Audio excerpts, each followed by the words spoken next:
y voy a compartir la tarea de uno de ustedes. Pero justamente no estoy viendo acá abierto. Vamos a ver.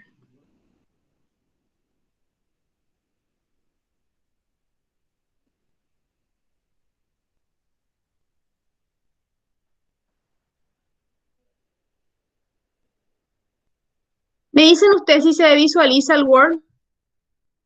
Sí, profe. Bueno, esta es la tarea de Daniela.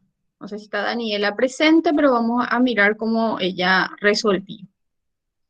Bueno, entonces recordar que la variable dependiente es cantidad demandada.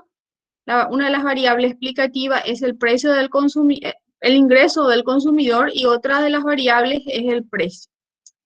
Dice analizar la salida del EBIT, los datos corresponden, ¿verdad?, a las variables que les mencioné recién. Los números, en este caso las observaciones, están expresadas en años, o sea, la frecuencia se encuentra en forma anual del 2002 al 2016.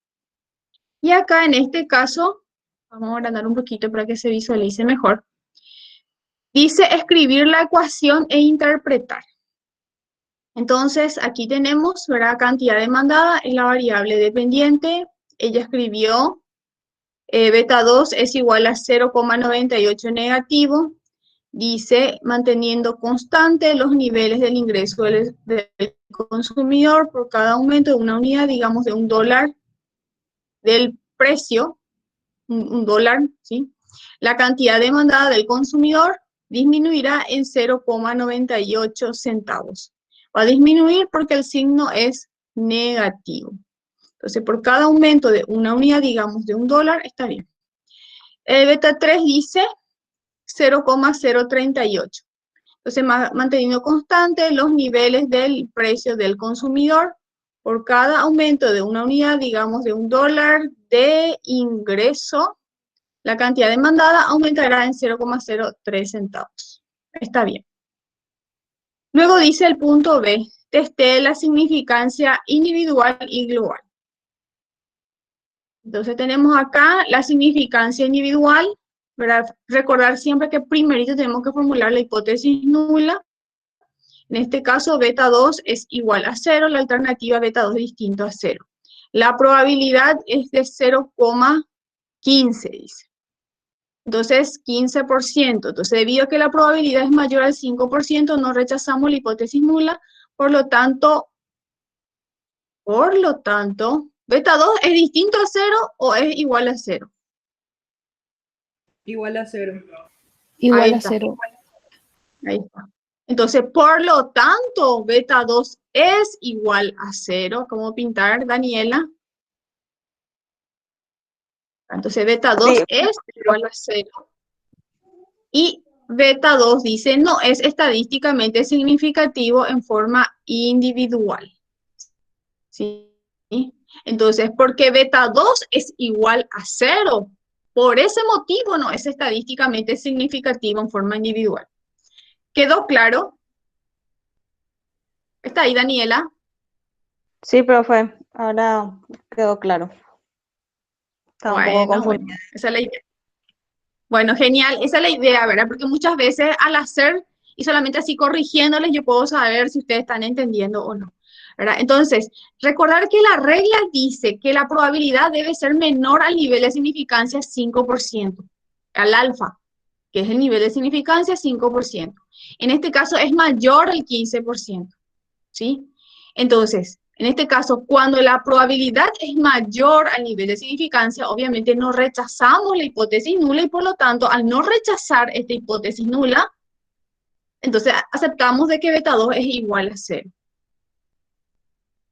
Bueno, luego hacemos lo mismo con beta 3. Hipótesis nula, beta 3 es igual a 0, alternativa beta 3 distinto a 0. Probabilidad 0,00.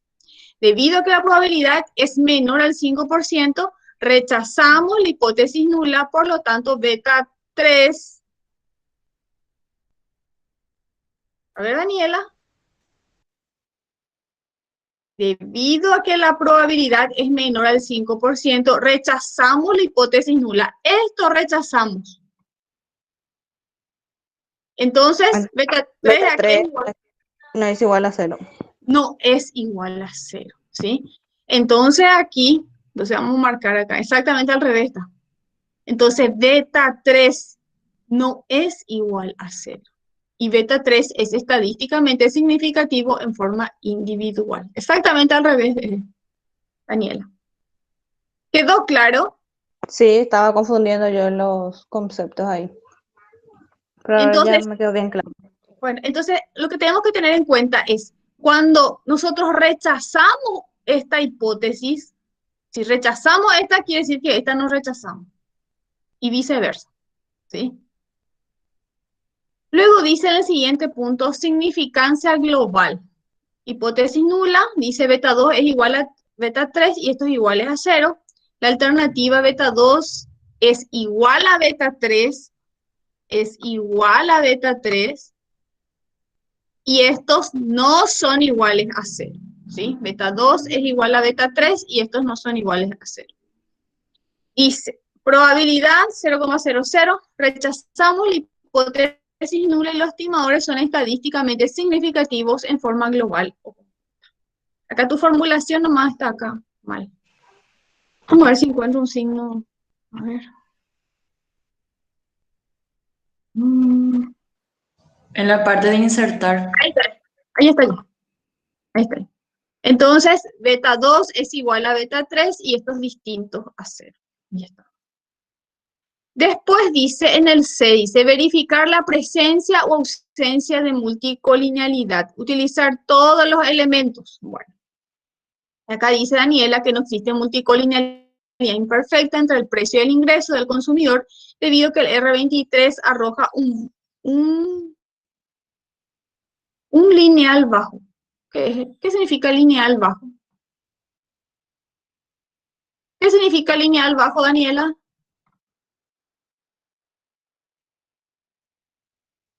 No me acuerdo, profe, que quise Bueno, escribir. Solamente que cualquier cosa. seguramente es un valor bajo, pero no recuerdo cuánto era el... Tiene que ser un número bajo. Bueno, a ver, vamos a mirarle un poco, vamos a analizarle un poco a nuestro R cuadrado. Acá está nuestro R cuadrado. Ahí se me fue. Acá está nuestro R cuadrado. El R cuadrado nos da 95%, ¿sí? 0,95. ¿Esto es bajo o es alto? Alto. Alto, es un valor alto. Fíjense que solamente hay un 5% que se encuentra en mu, es alto. Entonces, vamos a ver, vamos a seguir leyendo, a ver qué más escribe Daniela. Dice, no existe, bueno, porque arroja un valor bajo. Dice, a través de la regresión auxiliar R23, arroja un nivel bajo, por lo tanto, corroboramos la ausencia de multicolinealidad imperfecta. Ah, ya sé lo que escribió acá, yo no me estoy leyendo mal. El R23 arroja un valor bajo. Bueno, vamos a mirar un poco. No era el coeficiente de determinación. Ah, acá estamos. Está bien. Un valor bajo. Bueno, entonces, acá lo que Daniela escribió es que el R23 es bajo, porque es 0,55. Entonces, por esa razón, ella dice que no existe multicolinealidad imperfecta, que es correcto, ¿verdad? Porque el R23 es bajo. Sabemos que está entre el 1 negativo y el 1 positivo. Cuanto más cercano al 0 está, significa que no existe multicolinealidad imperfecta, ¿verdad? Eso dice nuestro libro. Bueno, entonces, en este caso, ¿verdad? Está bien la explicación. O sea que, ahora entendí. No existe multicolinealidad imperfecta entre el precio y el ingreso debido a que el R23 arroja un valor bajo a través de la regresión auxiliar. Ah, acá lo que está mal. A través de la regresión auxiliar R23 arroja un nivel bajo, por lo tanto corroboramos la ausencia de multicolinealidad imperfecta. Y en la regresión auxiliar no hay R23, Daniela. Hay solamente coeficiente de determinación múltiple. Bueno, esta es la regresión auxiliar que ella está mencionando. ¿Y por qué decimos que es una regresión auxiliar? Porque tenemos una variable explicativa como variable dependiente. y en el cual solamente tenemos que observar el R cuadrado, no el R23, el R cuadrado. Y en este caso, el R cuadrado sí da bajo, ¿sí? Acá hay una confusión de estadístico nomás. Acá tenía que haber R cuadrado. Vamos a corregir un poquito. R cuadrado. El R cuadrado arroja un nivel bajo o un valor bajo, ¿sí? Entonces, ahí, esa es la razón por la cual corroboramos que no existe multicolinealidad imperfecta, ¿sí? Entonces, a simple vista, en la salida del Hebbius, que no sé, no estoy encontrando, acá está, la salida del Hebbius, nos encontramos con lo siguiente, que en este caso beta 2 no es estadísticamente significativo en forma individual, pero solamente hay un estimador que no es estadísticamente significativo en forma individual. Y el R cuadrado nos da elevado y los estimadores son estadísticamente significativos en forma global. Entonces acá no podemos confirmar ni descartar nada. Nada no podemos hacer con esto en cuanto a la multicolinealidad. Entonces, ¿qué hacemos? Nos vamos al R23, que es esta matriz, donde está el precio y el ingreso del consumidor. Nos fijamos la relación entre el ingreso del consumidor y el precio, que es 0,55 negativo, y ahí decimos, bueno, debido a que el R23 es bajo, se dice o podemos establecer de que no existe multicolinealidad imperfecta. Y corroboramos esta confirmación con la regresión auxiliar. Vuelvo a repetir, ¿en qué consiste una regresión auxiliar? Consiste en llevar una variable explicativa como variable dependiente. Y ahí analizamos solamente el R cuadrado, ¿sí? Sabemos que el R cuadrado que mide la bondad de ajuste, en qué porcentaje una variable explicativa como el ingreso del consumidor explica el precio, pero solamente a los efectos de esta prueba utilizamos, ¿verdad? Porque no es una prueba valedera, porque sabemos que el precio no es una variable, en este caso, dependiente. Es solamente para probar que existe multicolinealidad imperfecta. Y al ver que el R cuadrado nos da abajo, entonces ahí decimos que no existe multicolinealidad imperfecta en este modelo de cantidad demandada en función al ingreso del consumidor y en función al precio. ¿Hay alguna consulta?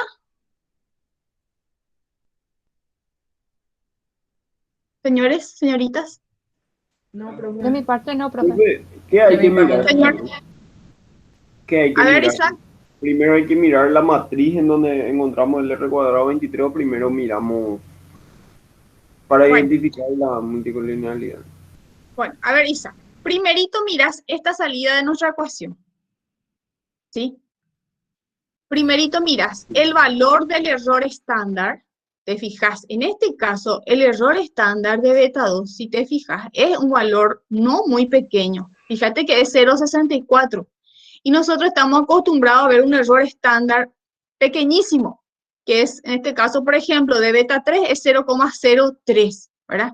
Este es más o menos el ideal de los valores que nosotros debemos manejar del error estándar. ¿Por qué decimos que es el ideal? Porque decimos que la precisión o confiabilidad de un estimador está dado por su error estándar. Si nosotros nos encontramos con un error estándar de este valor 0,64, nosotros no podemos asegurar o aseverar de que el estimador beta 2 es preciso y confiable. ¿Por qué? Porque su valor es elevado, ¿sí? Es 0,64.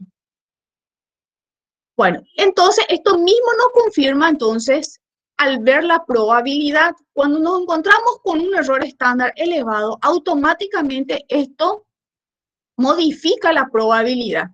Y la probabilidad lo que nos dice es que es mayor al 5%. Entonces ya sabemos que este estimador que acompaña al precio no es estadísticamente significativo en forma individual. Y por lo tanto, al no ser estadísticamente significativo en forma individual, es igual a 0. ¿Sí? ¿Qué quiere decir? Que si yo digo quiero mirar mi ecuación, esto es igual a 0, y al multiplicar por el precio, esto se va. Porque Decimos que nos rechazamos la hipótesis nula. Beta 2 es igual a 0. Y el 0 por multiplicado por el precio ya no existe esta variable. ¿Sí? Entonces deja de ser preciso o confiable un estimador cuando su error estándar es elevado. Eso ya habíamos hablado, creo que hace muchísimo tiempo, ya por, no sé, agosto, por ahí, septiembre. ¿Sí? Entonces, eso ustedes tienen que mirar. Bueno, primero miran el error estándar, que es lo que hicieron ustedes, que yo les habría, en el video del martes ya les había dicho, ¿verdad? Hay que mirar primero el error estándar. Luego nos fijamos en la probabilidad y efectivamente no es estadísticamente significativa en forma individual. No, nos fijamos en el R cuadrado que da elevado. Ah, bueno, existe una buena bondad de ajuste. Entre comillas decimos eso, porque sabemos que el precio, el beta 2 al multiplicar por el precio desaparece, ¿verdad? Pero aún así me está diciendo que el precio y el ingreso al consumidor explican un 95% a la cantidad demandada. Bueno, esto a punto aparte. Para detectar la multicolinealidad imperfecta, dijimos que tiene que haber ciertas contradicciones en la ecuación. Y acá nos encontramos que hay un estimador que está presentando contradicciones con el R cuadrado. ¿Y cuál es esa contradicción? Yo le estoy diciendo a ustedes que el precio y el ingreso del consumidor explica la cantidad demandada en un 95%.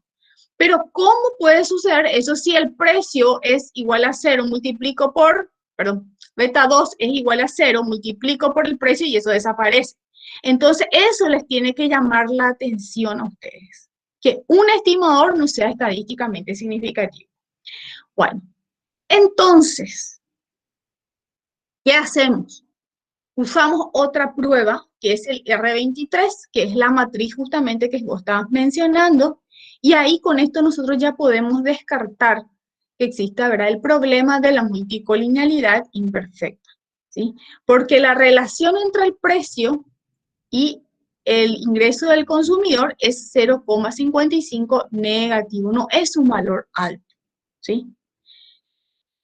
Pero también le tiene que llamar la atención, bueno, no hay una relación alta entre del ingreso del consumidor y el precio, pero es 0,55. Entonces, esto me explica del por qué el precio no es estadísticamente significativo en forma individual, ¿sí? Entonces, por más que no exista una fuerte relación entre el ingreso y el precio, pero ojito que por algo ya el precio ya me dio como que no es estadísticamente significativo. Y después corroboramos que no existe multicolinealidad imperfecta con el R cuadrado, que mide la bondad de ajuste, en este caso, entre el precio y el ingreso del consumidor. Entonces, con esto nosotros decimos, descartamos. Por ahí puede haber cierta relación, ¿verdad? Pero no es alta. Podría ser baja a lo mejor. Es por eso que uno de ellos no es estadísticamente significativo y hay un 0,30, ¿verdad? Que es bajo, muy bajo. Pero podría haber una cierta relación y es por ello que les dio que no es estadísticamente significativo beta 2. ¿Verdad? Esa es la lectura que ustedes tienen que dar cuando se encuentran con un modelo así. Descartamos, obviamente, la multicolinealidad imperfecta así fuerte, pero sí puede existir, ¿verdad?, cierta relación entre las variables. Por el valor del R23, que es 0,55, un poco más de la mitad. Y el R cuadrado, 0,30. Podemos decir que existe cierta relación, pero no es importante. A ver, Isaac, ¿se entendió? Sí, profe, genial. Ok. Y entonces quiere decir que si ponerle que ahí en ese R cuadrado era 0,92, ahí sí iba a haber multicolinealidad. Claro, esto te iba a dar 0,92 y acá quizás también te iba a dar un 0,92 negativo, vamos a suponer, ¿verdad? Porque acá lo que nos está diciendo es que existe una relación negativa, baja, entre el precio y el ingreso del consumidor. Cuando uno baja, el otro sube y algo así. O cuando uno sube, el otro baja. Genial, clarísimo, profe, gracias. Perfecto. ¿Alguna consulta más respecto a este ejercicio?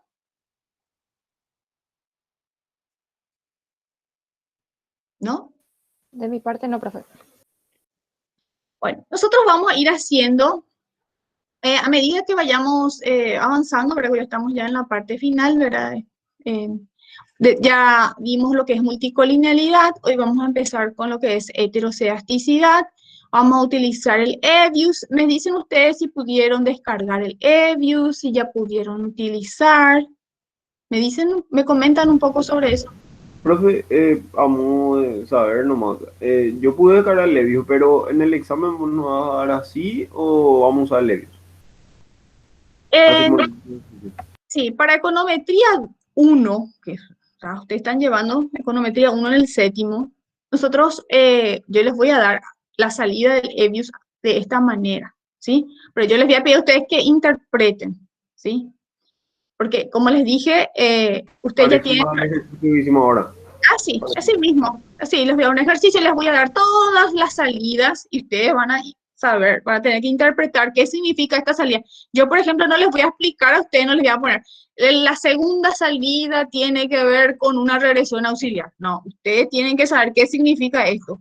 Si acá tenemos, ejemplo, si acá tenemos cantidad demandada como variable dependiente, e incluso les voy a poner exactamente así, de esta manera, como les puse, a ver, cantidad demandada, precio, ingreso del consumidor, ¿verdad? Incluso si estoy más bonita, le voy a poner cantidad demandada y entre paréntesis le voy a poner la Y, precio X sub 2, ingreso del consumidor X sub 3, entonces ustedes ya van a saber perfectamente cuál es la variable dependiente y cuál es la variable explicativa, ¿verdad? Exactamente de esta manera va a ser la presentación de nuestro examen final, ¿sí? Interpretación, pero con todas las salidas. Y ustedes lo que van a hacer es, mira, acá esto es la salida original de la ecuación. Después me fijo, ¿qué hay más acá? Esto es el R23. Después miro, me fijo, ok, acá tenemos una regresión auxiliar porque tenemos el precio, que es una variable explicativa, está como variable dependiente, entonces esto es una regresión auxiliar para verificar si existe o no multicolinealidad imperfecta. Entonces yo les voy a tirar a ustedes todas las salidas, que van a ver más, porque vamos a ir viendo más en cada clase, y ustedes van a tener que hacer la interpretación. Así mismo como hicieron, así como hizo Daniela, perfectamente escribió todas las hipótesis. Esa es la manera de presentar, ¿sí? O bien pueden hacer también en sus cuadernos con linda letra, a bolígrafo y, o sea, no tengo inconveniente en cuanto a eso, ¿verdad? Pero siempre, ¿verdad? De una manera ordenada. Porque cuando ya hay desorden, a mí ya se me salta la chaveta y ya no quiero ni corregir siquiera, porque me cuesta, les quiero comentar que me cuesta mucho corregir así, de esta manera.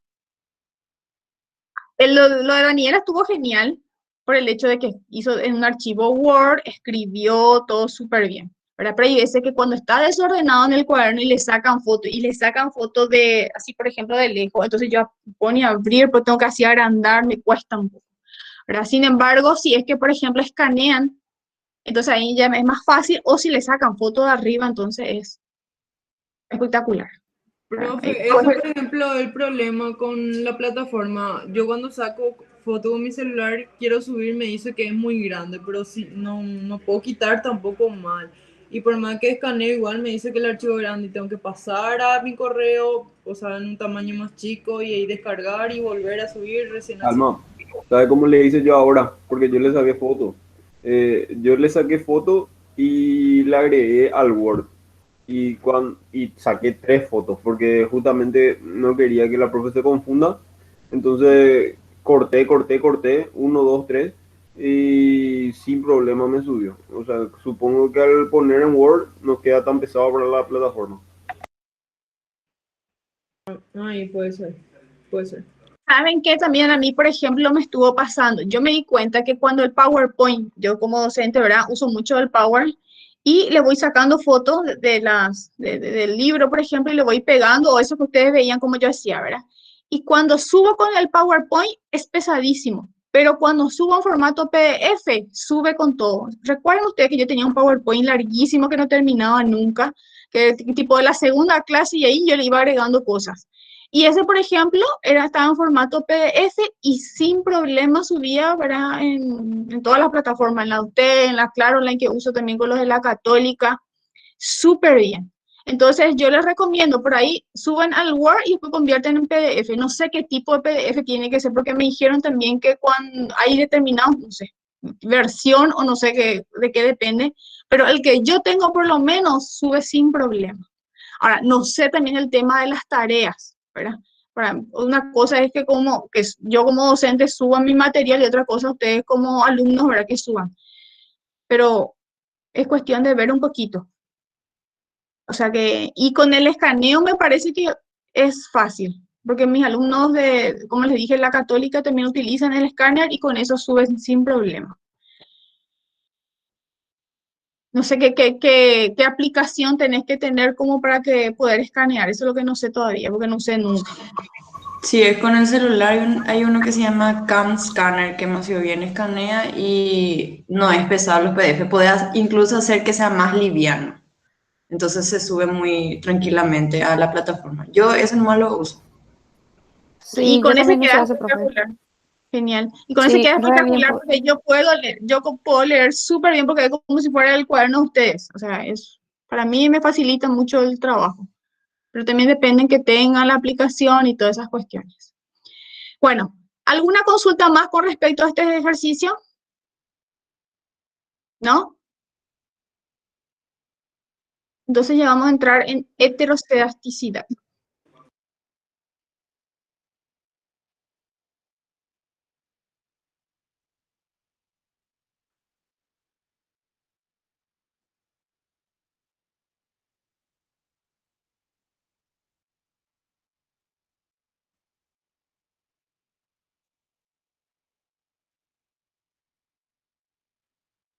¿Me dicen ustedes si se visualiza?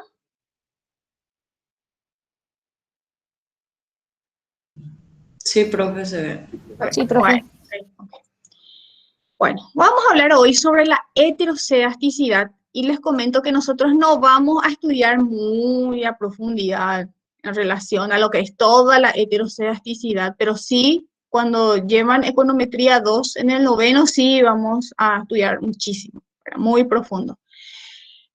Para los de séptimo, que son ustedes, Eco 1, perdón, yo lo que les pido siempre es, a ver, ¿cuáles son las causas de la primero saber qué es la heterocedasticidad, ¿sí? Entonces, concepto de heterocedasticidad, cuáles son las causas, ¿verdad? ¿Por qué ocurre este problema?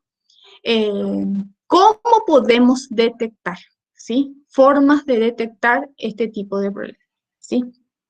Bueno, entonces son 3 cuestiones específicas, así que me interesa que ustedes sepan.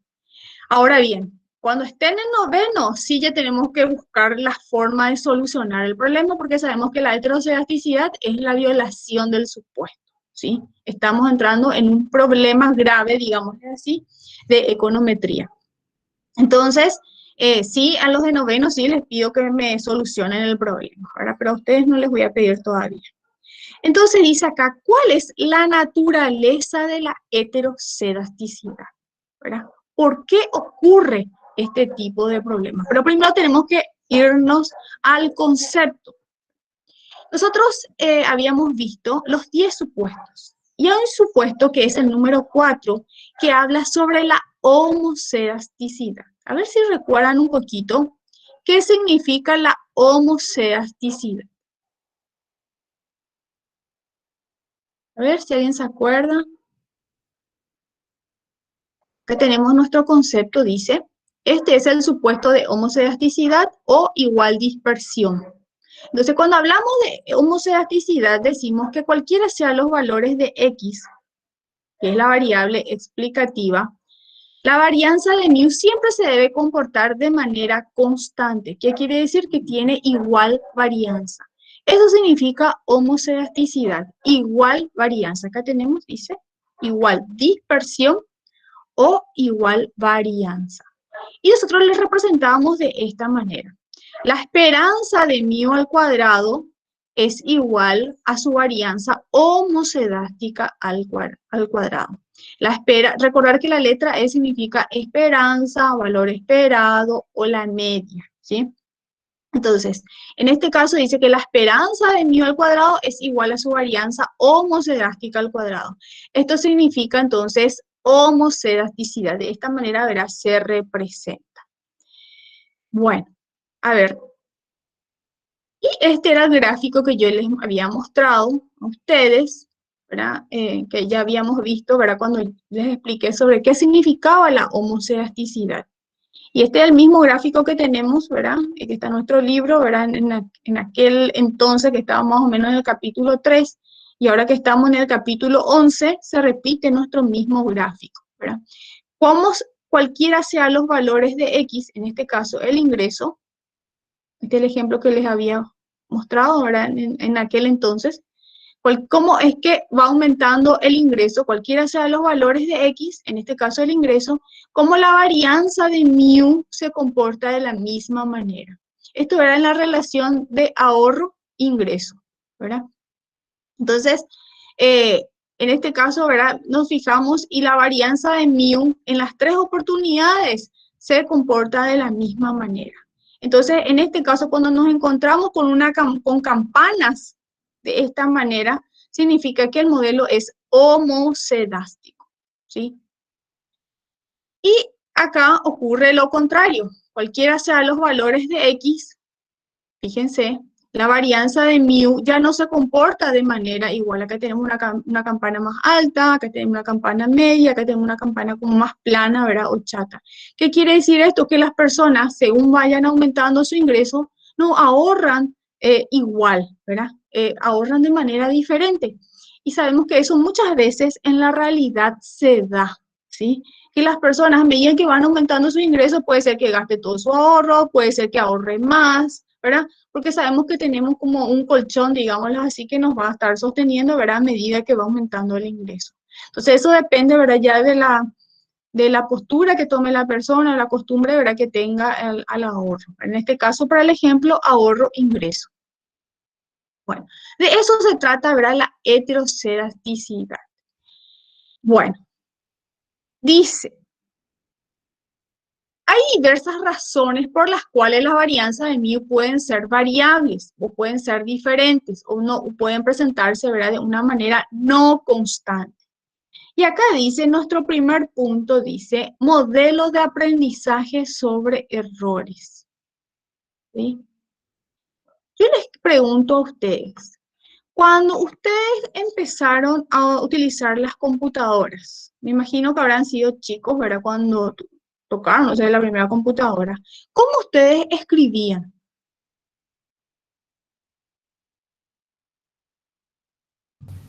Lento y todo mal. Exactamente, lento y con errores seguramente, ¿verdad? Porque le pifiaron a lo mejor en alguna letra, ¿verdad? Entonces, de esa manera, uno escribía, yo también escribía así. Nosotros antes les comento, acá habla sobre la mecanografía, que es una especie de dactilografía. En aquella época, año 90 y algo, nosotros estudiamos, terminamos el colegio y en vez de ir a estudiar computación, estudiamos dactilografía. Bueno, mecanografía es algo parecido, ¿verdad? Mecanógrafo. Bueno, es como escribir en la máquina de escribir, no me salió la palabra, máquina de escribir. Bueno, entonces, por ahí a sus padres, ustedes les pueden preguntar qué es una máquina de escribir, no sé si alguna vez alguien vio, porque no creo ni que exista más, ¿verdad? Pero nosotros en el año 92 terminamos el colegio y me acuerdo que había acá una empresa que nos regalaba media beca para estudiar dactilografía. Ahora seguramente que la media beca es para estudiar computación, ¿verdad? No sé ni si se estudia más computación, ¿verdad? Bueno, pues van los chicos jóvenes, los chicos ya dominan la computadora de los, no sé, de los 6 años más o menos. Bueno, eso les comento porque por eso habla acá de la mecanografía. Entonces, yo llevo siempre a este tema, ¿verdad? Lo que es la computadora. Primero nosotros escribimos con 2 dedos y encima escribimos todo mal, escribimos lento, encima con errores ortográficos, ¿verdad? Y a medida que uno va avanzando, ¿verdad? Obviamente, ¿verdad? Hay menos errores y a su vez escribe más rápido. Yo, por ejemplo, me fijo en los funcionarios bancarios, los trabajadores en los bancos, por ejemplo, ellos escriben rapidísimo en las computadoras, dominan el tema. Los que cargan, por ejemplo, yo que soy contadora también, en los sistemas, por ejemplo, vuelan, ¿verdad? Rapidísimo escriben, ¿verdad?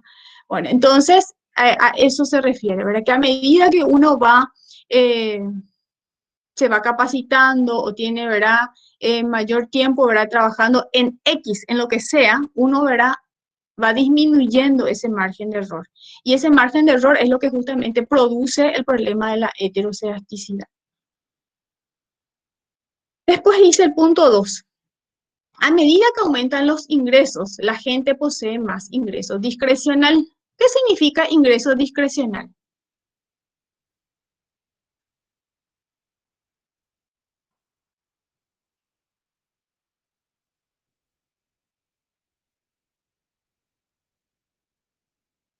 ¿Qué es ingreso discrecional? Yo creo que habrán visto en micro, macro, teoría económica, en algún momento habrán visto. Es la ganancia, más o menos después de pagar todo tu gasto, impuestos y demás. Sí, podría ser, ¿verdad?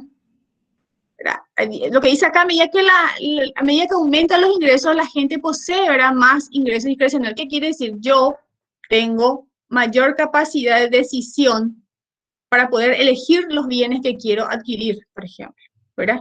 Entonces, no es lo mismo una persona que tiene un salario mínimo y se tiene que ir al supermercado. ¿Qué hace? Ve exactamente lo que necesita, ¿verdad? Para poder subsistir, ¿verdad? Y el resto es para pagar las cuentas. Sin embargo, aquella persona que tiene un buen ingreso, pero ya no tiene que estar mirando ni siquiera los precios, va, quiero esto, quiero lo otro, y compro y ya está, se acabó, ¿verdad? Entonces, a medida que aumentan los ingresos, ¿verdad?, las personas, ¿verdad?, tienen mayor posibilidad de elección, ¿verdad?, de los bienes, ¿verdad? A eso se refiere cuando hablamos de ingreso discrecional. Entonces, eso también es una causa de la heterocedasticidad. Bueno, a ver, ¿qué más tenemos? Dice técnica en el punto 3, dice técnica de recolección de datos. Entonces, es también una fuente de heterocedasticidad. Y acá ya voy marcando para que ustedes también vayan. Bien. Entonces, a ver, ejemplo. Y voy a lo mismo al ejemplo que estábamos hablando hoy sobre lo que es computación, o en mi época que utilizábamos la dactilografía. Anteriormente los bancos, anteriormente estoy hablando, qué sé yo, años 60, años 50 o años 40, existían las computadoras en Paraguay por lo menos. No sé si en Estados Unidos había o en algún lugar había un sistema, ¿verdad?, que nos pueda mejorar la recolección de datos. Les pregunto, ¿creen ustedes que en los años 40 o 50 en Paraguay había computadoras? No sé cuándo se inventó la computadora, pero estoy preguntando. No, No. Bueno, y había ya en esa época bancos, en los años 40, 50, 60. sí. Sí, había bancos, obviamente que había instituciones financieras. Bueno, entonces, ¿cómo creen ustedes que trabajaban los bancos sin computadoras? Supongo que con la máquina de escribir para tener el documento. Sí. ¿Y otros libros? A mano. A mano, perfecto. Y ustedes, imagínense cómo les entregaban a las personas su extracto bancario. Imagínense un poco.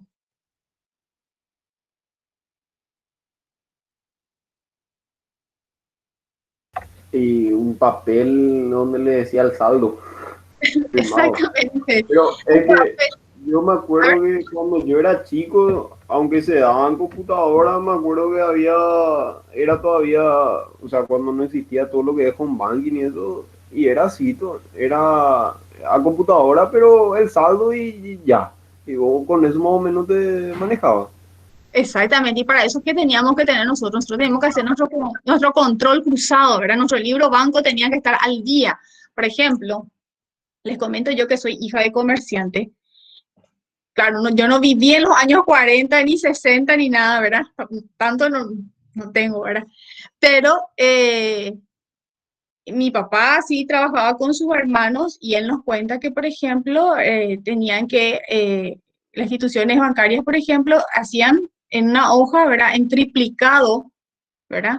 Porque uno quedaba para el banco, el otro quedaba para el cliente y así sucesivamente usaban la hoja carbónico, el papel carbónico, ¿verdad? Y ahí ellos escribían, ¿verdad? Hacían el extracto bancario, ¿verdad? Eso cuando existía máquina de escribir. Bueno, más antes no sé, hasta ahí no llega mi conocimiento, ¿verdad? Pero me imagino que era todo muy manual, todo con calculadora y que uno, ¿verdad? La persona, el auxiliar que trabajaba en la preparación de los extractos bancarios, ¿verdad? Podía tener errores, ¿verdad? Porque obviamente que somos humanos y no podemos equivocar, tenemos que estar súper atentos, ¿verdad? ¿Verdad? Porque el cliente, o sea, lo que hacían los clientes, ¿verdad? Hacían su cheque, le entregaba al proveedor, el proveedor paga en ventanilla, ya saben ustedes todo cómo es el manejo, y después lo que hace el banco, ¿verdad? Es registrar, ¿verdad? Los depósitos, por un lado, y por otro lado todos los cheques, ¿verdad? Que van a la ventanilla, ¿verdad? Por darle un ejemplo de un cliente, ¿verdad? Entonces, de esa manera, obviamente, en aquella época, seguramente que existían muchísimos errores. Y los comerciantes, ejemplo, mi papá o sus hermanos, entonces, ¿qué es lo que tenían que hacer? Un control súper tedioso, vamos a decirlo así, porque podían encontrar errores. Se tenía que controlar, ¿verdad? Todo lo que es expedición de cheque, ¿verdad? Contra las boletas de depósito. Era como, no sé, control total. Ahora, imagínense que en esa época seguramente que había muchos errores. Y ahora, sin embargo, ¿verdad? Con esto, con esta técnica, ¿verdad? Que tenemos ahora que todo está súper hecho bien, con sistemas, ¿verdad? Bancarios, entonces ya no hay ese tipo de problemas. Entonces, a medida que mejoran las técnicas de recolección de datos, esto puede ocasionar también una fuente de heterocedasticidad, ¿sí? ¿Por qué? Porque se van achicando las varianzas. Las varianzas no son constantes en el tiempo, sino que van disminuyendo. A eso se refiere cuando hablamos de que cómo va mejorando. Está genial que mejore, cierto, pero esa mejora en el tiempo puede ocasionar la heterocedasticidad. Al igual que la utilización de computadora o en aquella época la dactilografía. Otra fuente de heterocedasticidad son también los datos atípicos. Y acá voy a marcar. ¿Qué datos atípicos podemos encontrar? Y acá hay un gráfico específicamente de la bolsa de valores de las acciones luego de la Segunda Guerra Mundial, ¿sí? Y acá tenemos, dice, precio de las acciones como variable dependiente y tenemos, dice, precios al consumidor, dice cambio porcentual. Y estos datos que tenemos aquí, si ustedes se fijan, tienen que ver con las acciones de países que participaron de la Segunda Guerra Mundial en Europa. Sin embargo, Chile, que está obviamente en Sudamérica, ¿verdad? No recuerdo, ¿verdad? Si ustedes me dicen si hubo participación en la Segunda Guerra Mundial, no hubo, ¿verdad? Sí tuvo sus propias guerras o problemas con Argentina, por ejemplo, ¿verdad? Pero en la Segunda Guerra Mundial, ¿verdad? No participó con Europa. Entonces, vemos que como los datos de las acciones de Chile, si queremos mezclar con países de Europa, ¿verdad? Esto están totalmente diferentes. Entonces, cuando nos encontramos con datos que no están relacionados con lo que nosotros queremos medir, eso puede causar también la heterocedasticidad, ¿sí? Entonces, se notan acá en el gráfico que tenemos este punto, ¿verdad? Que corresponde a Chile, que está totalmente alejado. Bueno, y estos serían a grandes rasgos, ¿verdad? Las causas de la heterocedasticidad. ¿Cuándo? Cuando la varianza de mu no se comporta de manera constante, no es igual para todos los casos. Entonces, esa es una fuente de heterocedasticidad, esos casos que les había mencionado. Bueno, ahora la pregunta del millón es, ¿cómo detectamos el problema de la heterocedasticidad? Y nosotros utilizamos, y les quiero acá, voy a dejar de compartir, y les quiero mostrar, ¿verdad? Cuáles son las pruebas que se utilizan para detectar el problema de la heterocedasticidad.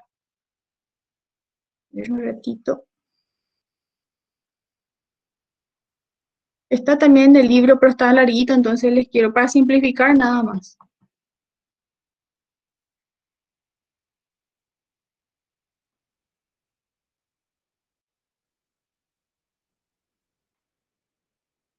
Tenemos los métodos formales, ustedes me van a decir si se ve.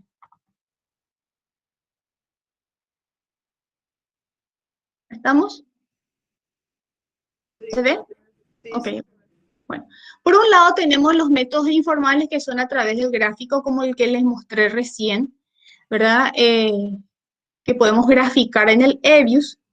Y otros son los métodos formales, como la prueba de Park, la prueba de Wolfen y Kwan, también la prueba de White, ¿sí? Este último test que tenemos acá de la prueba, el test de White, es el que nosotros siempre vamos a utilizar, el test de White. Hay también otras pruebas que les voy a mostrar en el EBIUS, ¿verdad? Pero la que nosotros siempre utilizamos es la prueba de White. Hay casos que nosotros por ahí no vamos a poder utilizar, pero eso vamos a ver en noveno recién, cuando el modelo econométrico presenta autocorrelación y presenta heterocedasticidad, ¿sí? Cuando nosotros intentamos solucionar ambos problemas, nosotros tenemos, eso van a ver ahora cuando demos autocorrelación, que tenemos que generar una serie y eso se le llama AR1 o esquema autorregresivo de primer orden. Eso vamos a ver el año que viene recién.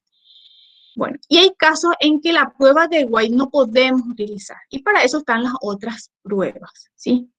Pero por ahora nosotros el que vamos a utilizar es el test de White o la prueba de White que les quiero mostrar ahora, ¿sí?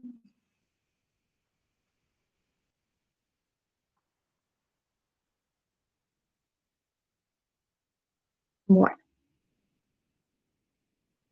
Entonces, vamos a fijarnos otra vez nuestro ejercicio de la vez pasada, los datos, porque no les quiero cambiar de datos. Vamos a utilizar los datos de cantidad demandada en función al precio, esto que habían visto ustedes, cantidad demandada en función al precio y al ingreso del consumidor. Entonces vamos a importar el EBIUS y les voy a mostrar cómo se utiliza el test de White, ¿sí? Bueno, voy a dejar de compartir nuevamente. Esto simplemente para recordarles, ¿verdad?, cuáles son los datos que vamos a utilizar. Recordar que es del 2002 al 2016, la frecuencia, cantidad demandada, precio e ingreso del consumidor, ¿sí? Bueno. Y ahora les voy a mostrar nuestro EBIUS. O casualidad no le estoy viendo. Esperen que un ratito.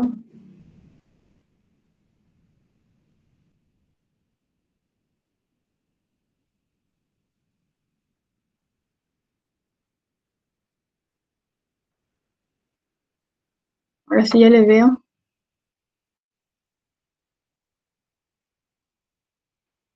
¿Me dicen ustedes si se ve nuestro EBIUS? Sí, profe. Bueno. Entonces, hacemos lo que siempre. Empezamos por New, por File. Ponemos nuestra frecuencia. ¿Qué frecuencia era? ¿2002 al 2016 puede ser? Sí, profe. Bueno. Ya me olvidé. Acá tenemos, siempre tenemos primero nuestro intercepto y luego el residuo. Tenemos 15 observaciones. Nos vamos a File otra vez para importar los datos. Import from File. Busco donde tengo mi archivo.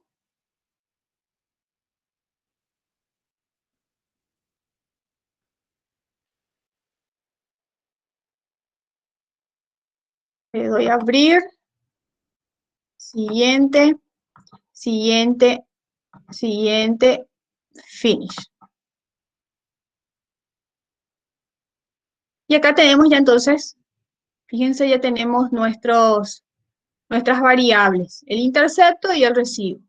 Entonces me voy a Quick para escribir la ecuación, porque necesito escribir la ecuación para poder ir viendo si hay o no violación de supuesto, ¿verdad? Necesito escribir. Entonces escribo cantidad demandada, escribo el intercepto, escribo la variable ingreso del consumidor, escribo el precio. Creo que ya está todo.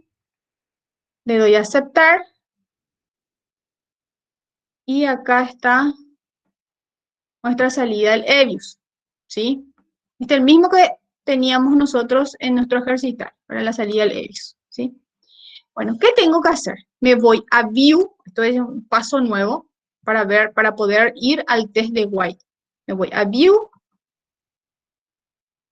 me fijo en el diagnóstico de los residuos, ¿verdad? Que dice Residual Diagnostic, y busco la heterocedasticidad test, que es este último, heterocedaticity test, dice.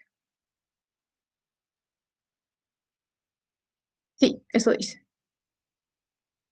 Bueno, me fijo acá y le busco al test de White. Acá están los diferentes tests que podemos utilizar. Y este es el que yo les dije que podemos utilizar cuando el modelo existe autorrelación y nosotros no podemos utilizar la heterocedasticidad al test de White. Hay veces, ahí va a haber casos en que el test de White no vamos a poder utilizar. La opción, la segunda es Breuch, este test, ¿verdad? Pero ahora nosotros este año vamos a utilizar solamente el test de White, ¿sí? Entonces me fijo acá, le doy OK. Y está nuestra salida del EBIUS para que nos dice si es que este modelo econométrico tiene o no tiene heterocedasticidad, ¿sí? Bueno, como yo les dije, nosotros este año no vamos a dedicarnos a solucionar, solamente vamos a detectar el problema. Bueno, ¿qué tenemos que mirar acá? Tenemos que mirar, dice que diga test de White, obviamente, y nos fijamos en la probabilidad del test F.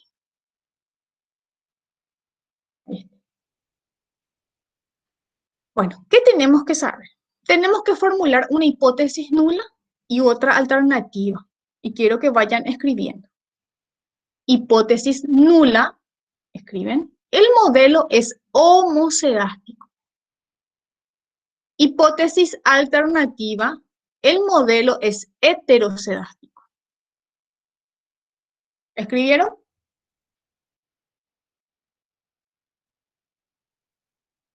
Señores, ¿Podrías señoritas. repetir con respecto al nulo? Sí. Hipótesis nula, el modelo es homocedástico. Hipótesis alternativa, el modelo es heterocedástico. Nivel de significancia, 5%. O sea, alfa igual al 5%. ¿Sí? Bueno, me fijo en la probabilidad y ustedes me dicen, ¿es mayor o es menor al 5%? Menor. Menor al 5%. ¿Cuál era la regla para rechazar o no rechazar la hipótesis nula? Si era menor, creo que se rechazaba el nulo. Exactamente. Esa es la regla. La regla se mantiene. Lo que tenemos que saber es que hay una hipótesis nula, ¿sí? La regla siempre se mantiene. Menor al 5%, rechazamos la hipótesis nula. Bueno, estamos ahora mismo menor al 5%. ¿Rechazamos o no la hipótesis nula? Sí. Por lo tanto, si rechazamos la hipótesis nula, ¿el modelo es homocedástico o es heterocedástico? Heterocedástico. Heterocedástico. Estamos. Entonces, la explicación es la siguiente. Debido a que la probabilidad es menor al nivel de significancia 5%, rechazamos la hipótesis nula. Rechazamos la hipótesis nula y el modelo es heterocedástico.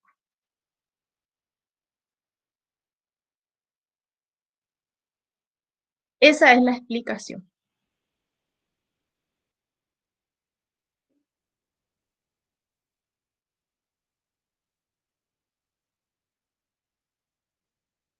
¿Quedó claro? Sí, profe. Yo les comento lo siguiente. Si ustedes se fijan en la tarea anterior, hay una salida del EBIUS que habla sobre el test de White, ¿cierto?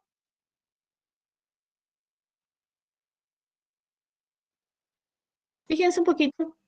Y hay uno.